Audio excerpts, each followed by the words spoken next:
Hi guys, once again welcome to my YouTube channel. My name is June Helen, and as you know, I'm a poet, I'm a writer. I do poetry mostly about sexual gender-based violence and gender-based violence combined. And then I do talk about mental health awareness, depression. You all know that I'm a survivor of depression. I was a victim, but right now I'm a survivor, right? And so guys, welcome and feel at home. In case of any question, please don't hesitate to ask me. And if you feel pressed, maybe you've been depressed before, you can talk to me, you can watch my videos. I believe you all gonna get inspired, right? And watch, subscribe. Mostly I do poetry, I do dialogues, I also do cooking vlogs. Yeah, and I believe you'll enjoy and you'll get to know a lot more about me. So guys, today I have a very interesting topic, and this is the topic I've been really wanting to talk about because I also have a poem about this. It's about sexual gender-based violence, GBV. GBV at times is referred to as SGBV. And so many people have been asking questions. What is GBV? Gender-based violence. So this is a violence directed against a person because of his or her gender, or violence that affects a person or of a particular gender disproportionately.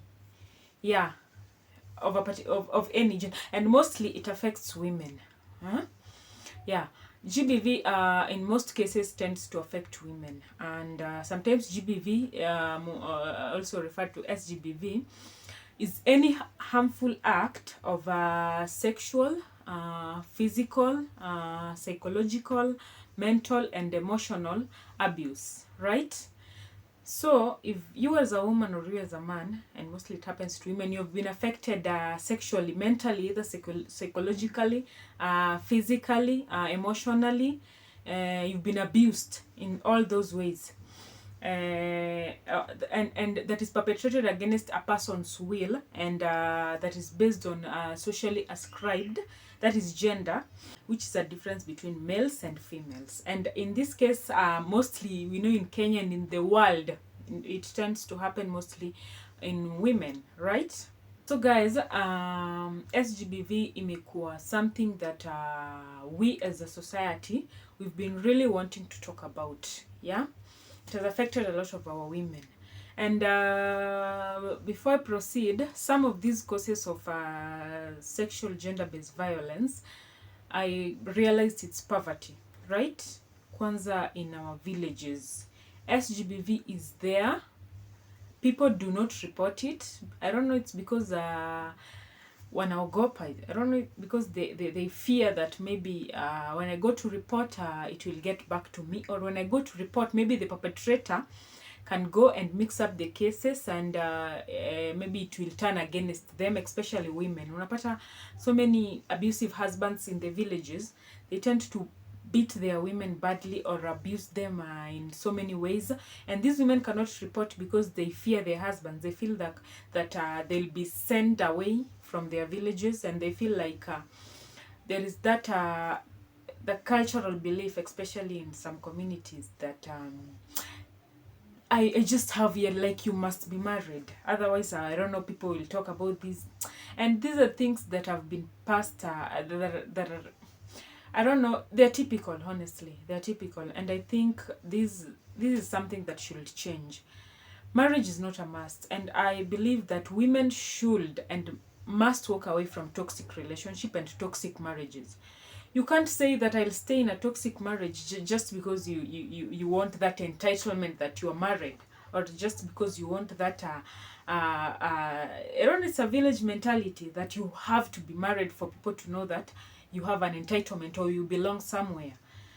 Yeah, and I don't think it's worth it. I don't think it's worth taking away your life. I don't think it's worth you getting abused in so many ways just because you want entitlement, just because you want people to say people to believe that you're married, and you're married in that cocoon of abuse gender violence, you're being beaten every day, you're being abused every day, sexually, mentally, psychologically, emotionally, you're not okay. And these are the same things that tend to cause depression. Yeah. But I think I said in the villages because most of these women in the villages are abused, and I've seen it even in my village, and they cannot be able to speak up because they fear. Number one, they cannot be able to speak up because sometimes even when they go to the chiefs, these chiefs tend to tell them, they even destroy it completely. Watawambia, no, you're a woman, you should vumilia, you should vumilia. Like you just have to stay in your marriage, you just have to make your marriage work, you just have to sit there. How can you advise a woman who is being abused in a marriage to stay in that toxic marriage? What if they die? And we've seen this has happened in so many occasions where most women tend up to be killed in these toxic relationships.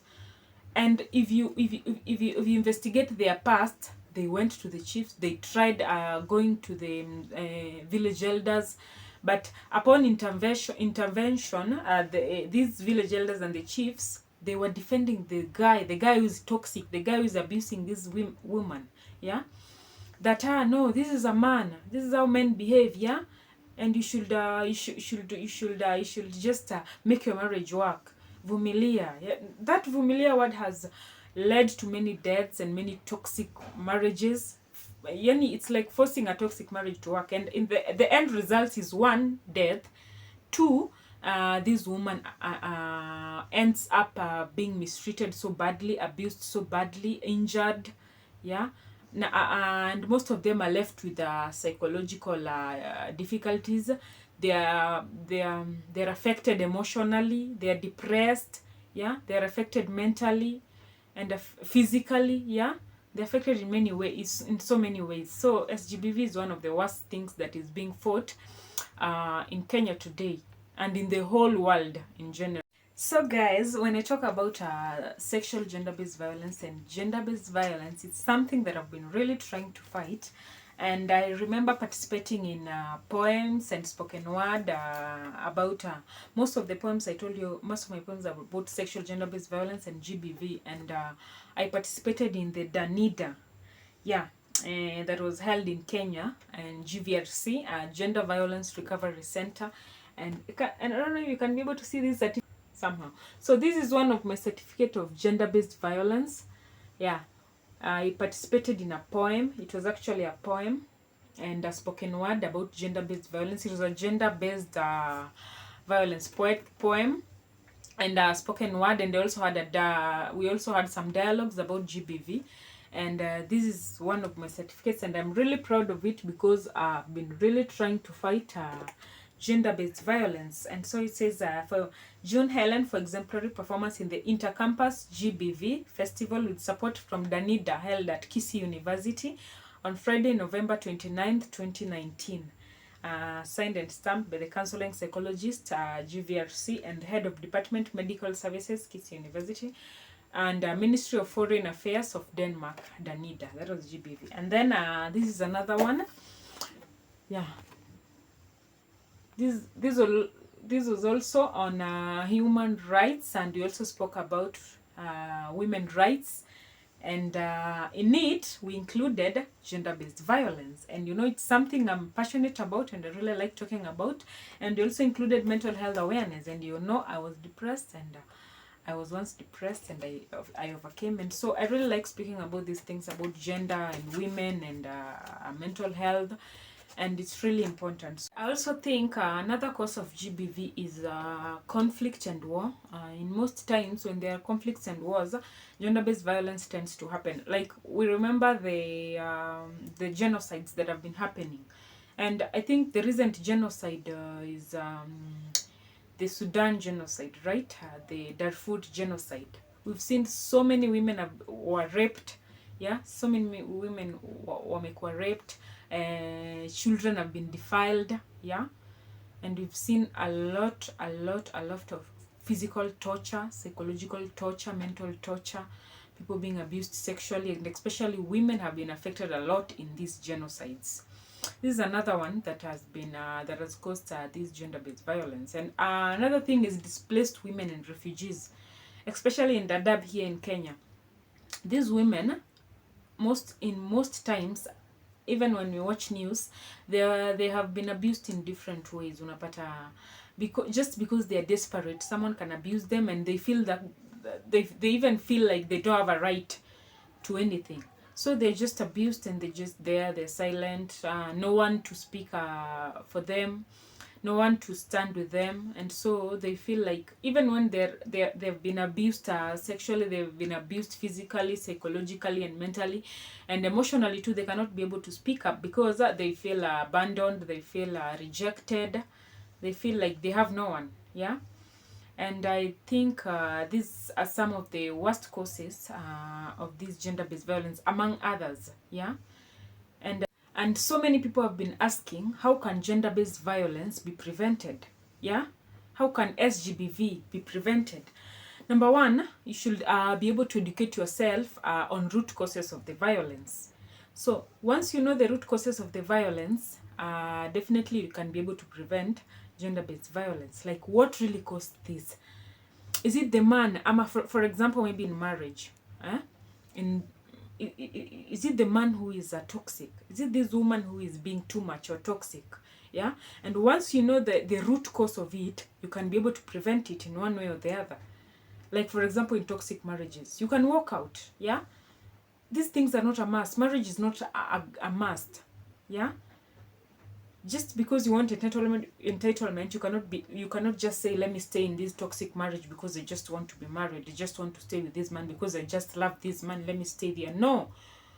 Any toxic marriage, walk out. Any toxic relationship, walk out. For the sake of your peace, for the sake of your peace of mind, for the sake of your mental health, for the sake of your emotional health, for the sake of your psychological health, please walk out of these toxic marriages so that you can be able to prevent these violences and deaths out of SGBV from happening.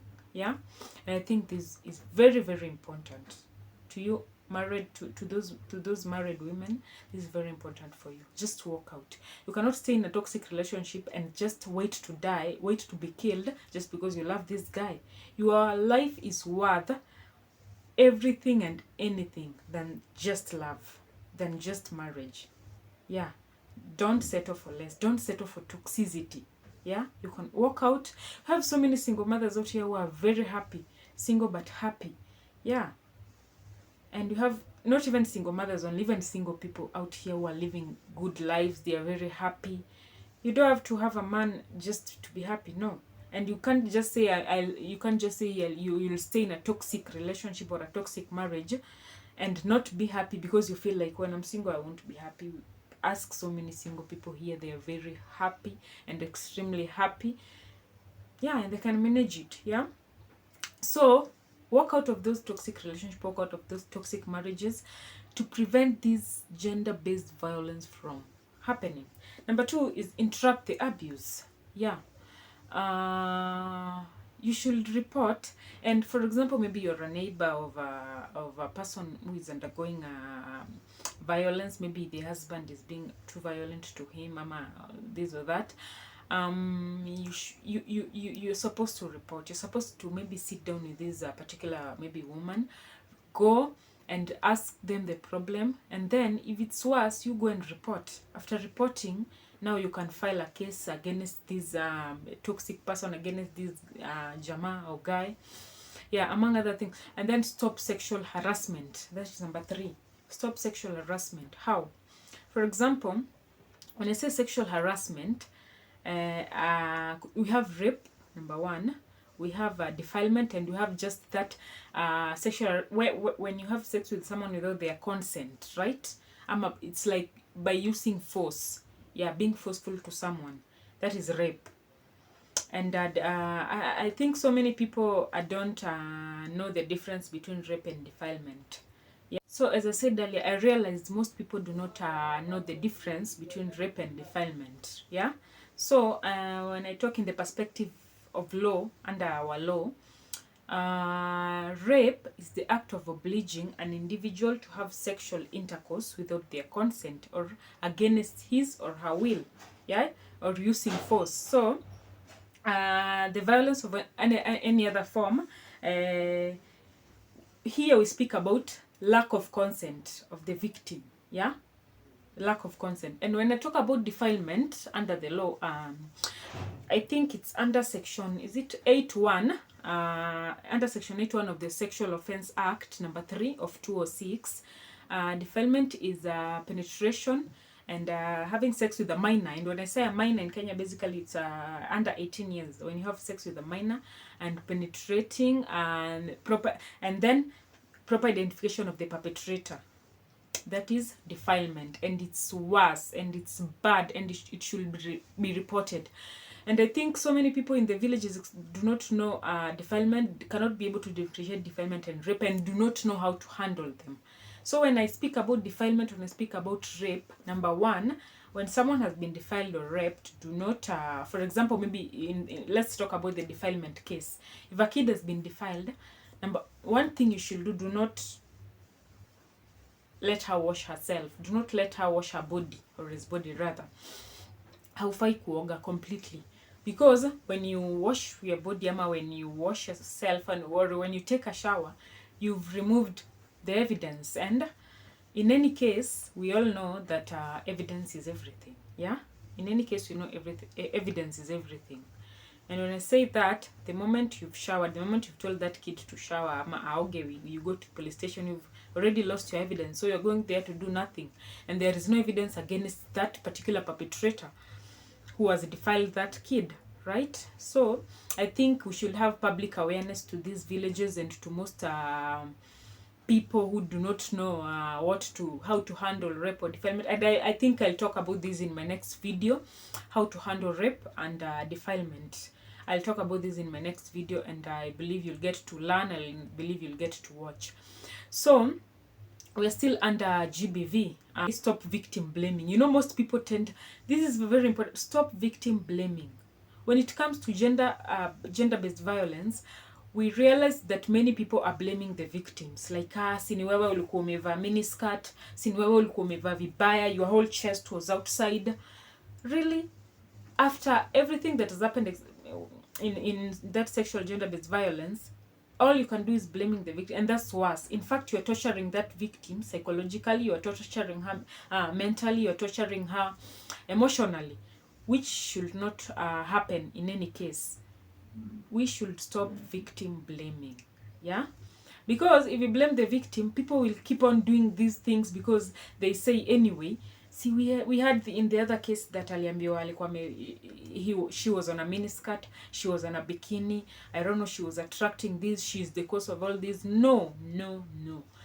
In fact, this one is making these perpetrators even more worse. Yeah? You cannot blame a victim because of someone's indisciplined, because of someone unethical issues, because of someone who just have indisciplined manners or cases. Yeah. And so I think this is another thing. And then we should stop rape culture. And we all know that rape is one of the worst what do you call crime in Kenya and in the world today. I feel like if I were a prosecutor, maybe if I were able maybe to make and amend laws in the Constitution of Kenya or in any other country's constitution, I would make rape a death sentence. In fact, anyone found of anyone who has been found committing a crime like rape and defilement and is found guilty should be charged life sentence or death sentence. A death sentence. I know a death sentence ilitolewa kitambo, but I feel like it's supposed to be returned back. Yeah, rape and defilement should be given such death sentences. Someone should be sentenced lifetime because it's one of the worst things. How can you defile a kid and yet you have so many mature women out here? We have women who line up in so many places. You can even give them 100 shillings, 200 shillings to quest yourself, to be able to go on defile a kid, honestly, or rape it's worse. It's bad. Yeah, it's one of the worst culture that should be stopped completely, and that life sentence should be be posed against these rapists and people who defile kids. Yeah. And so guys, some of the effects of violence against women, gender-based violence, are so many. Number one, these victims are left depressed. And when I say depressed, most of them are left mentally ill. Most of them are affected emotionally. Most of them are affected physically. Yeah, physical torture. Unapata ameachiwa a lot of scars. Yeah, that's physical torture. And emotionally and mentally, they're left depressed. Yeah, which really affects them and leaves them traumatized. Number two is unwanted or unplanned pregnancies. These are some of the effects of gender-based violence. These women are left with unplanned or unwanted pregnancies. The pregnancies that they didn't plan for, pregnancies that they didn't expect. Yeah.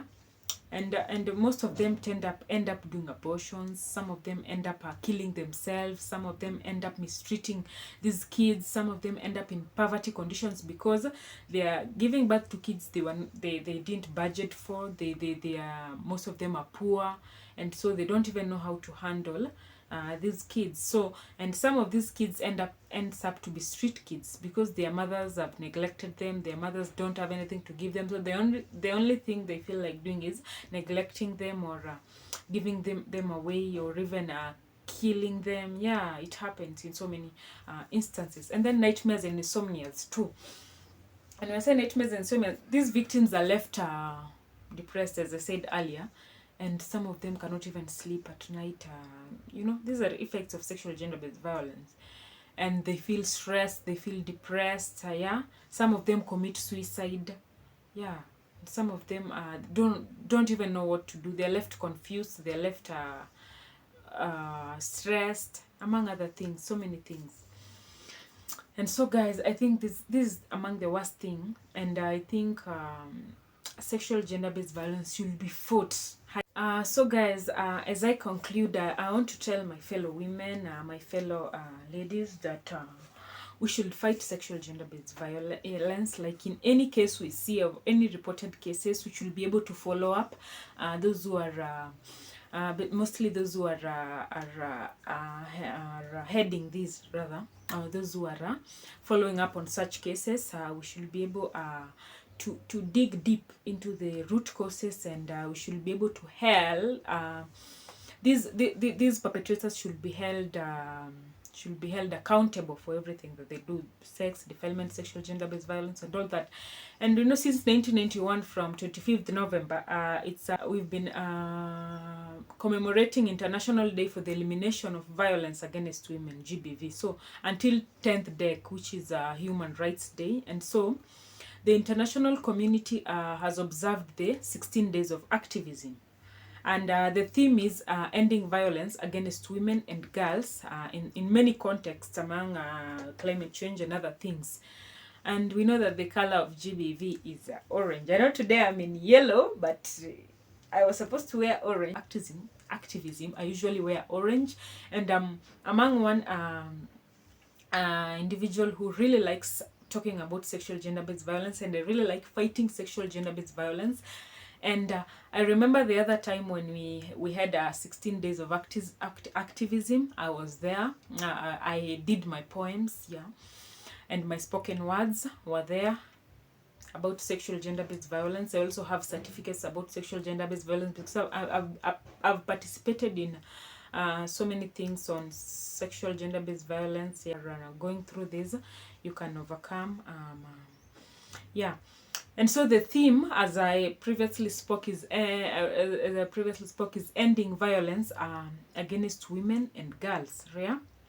So it's a day to raise awareness and take action to end violence against women and girls. And I believe these will be the best times to speak about this and to end this. And I know as Kenya, as East Africa, as the whole world in general, all continents, we can be able to fight sexual gender-based violence. And when we fight it, I believe it will reduce we've seen somehow it has reduced drastically, and I believe with time it will, especially in our villages where people completely know nothing about sexual gender-based violence. They completely know nothing about GBV, and so we can raise our public awareness about this. We can go there, tell them what to do after this, what to do after that, what to do after rape, what to do after defilement.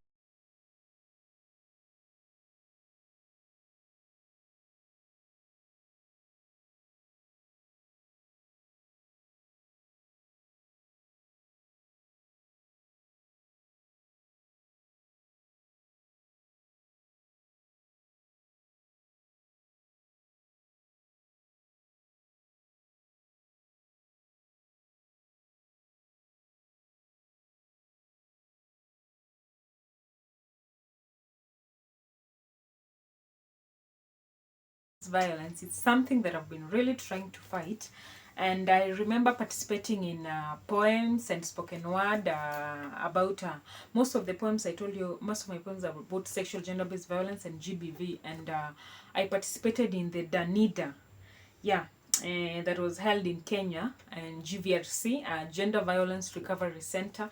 And I don't know if you can be able to see this certificate. I spoken word about gender-based violence. It was a gender-based violence poem and spoken word, and they also had we also had some dialogues about GBV, and this is one of my certificates, and I'm really proud of it because I've been really trying to fight gender-based violence. And so it says, for June Helen for exemplary performance in the Intercampus GBV Festival with support from Danida, held at Kisii University on Friday, November 29th, 2019.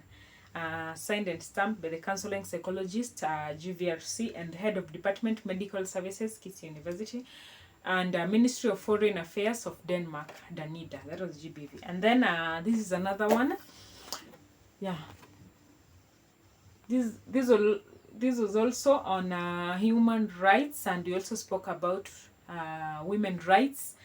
And in it, we included gender-based violence. And you know, it's something I'm passionate about and I really like talking about.